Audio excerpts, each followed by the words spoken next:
Hey, how's it going everyone? This is Oddjob here. So we're going to go ahead and look at the weekly roadmap and also the Star Citizen statistics. So let's go ahead and get started. As you can see, I have the stats posted up right here. And this week has been a really bad week for CGI. As you can see, we have the lowest number of accounts that created since I started tracking it. And the numbers for funding also reflect that. We're under 400,000, which once again is the lowest number since I started tracking these numbers.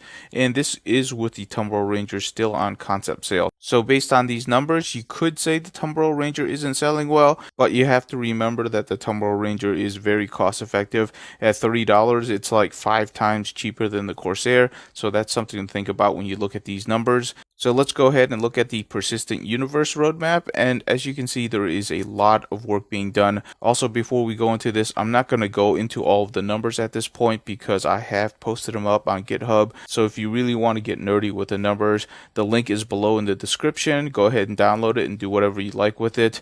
But I will point out a few things. Number one, harvestable entity spawning just finally got done, and we just recently saw additional information about that in one of the Inside Star Citizen videos. The EU gameplay feature team continues their sprint on clustered harvestables, shown here with some test assets provided by the art teams. The new tech on display here is the ability to spawn clusters of harvestable entities at varying degrees of density and distance from one another. And this tech can potentially be applied to additional features like surface-side mineable entities and even asteroids in space. Now, it'll be a while before you see this tech in the game, but this is an important milestone that lays the groundwork for future development. The other thing that I want to point out is the Banu Defender got a very significant lowering of tasks, and that could be a sign that we're actually losing some functionality from the Banu Defender in order to make it flight ready for 3.6. In other words, there's a lot of functionality that still doesn't exist within each ship, so they might have cut a few things out for the Banu Defender to get it close to flight ready for 3.6. At least that's how I would interpret the numbers, but as you can tell from all the screen, there's definitely a lot of work being done, but there's also some ramifications of that when we actually look at the Squadron 42 roadmap. Let's go ahead and go to 3.7. As you can see, player locomotion and also player swim got removed out of 3.7. Other than that, there's really nothing to report for 3.7. Going into 3.8, we did get one thing being done by Microtank Planets, and that was in this week's Inside Star Citizen as well, but I'm not going to post any links about that. But go ahead and watch that in episode 5 if you're curious. And then finally going to 3.9, and this is where player locomotion and player swim got moved to, but other than that, there is nothing to report for 3.9.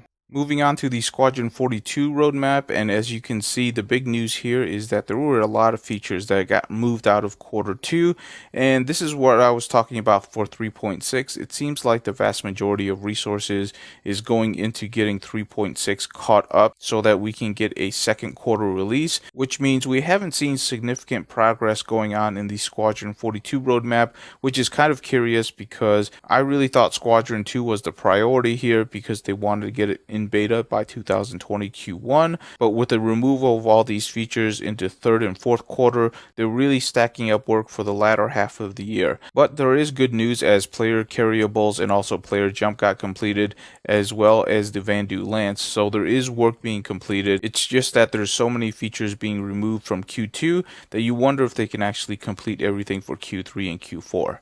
So going on to Q4, as you can see, there is some work being done. Really nothing much to report here. You can definitely look at the Excel spreadsheet, but there is some work being done here, which is good news. Of the 6 tasks that got removed from Q2, 3 of them landed into Q3, which is realistic fire, FPS stealth, and finally FPS close combat. The rest of them went into Q4. Moving on to Q4, there's really nothing to report here, except for the 3 features that got moved from Q2 into Q4, which is player swim, locomotion, and weapon and item customization. Going into 2020, there is nothing to report here. So that was a quick look at the Star Citizen roadmap for this week. Thank you so much for watching. If you like this type of content, please subscribe to the channel as we will be covering all things Star Citizen. If you have any questions or recommendations, please leave it in the comments below. We greatly appreciate new subscribers as this will allow us to create more content in the future. That's all I have. Thank you so much, and I will see you in the next video.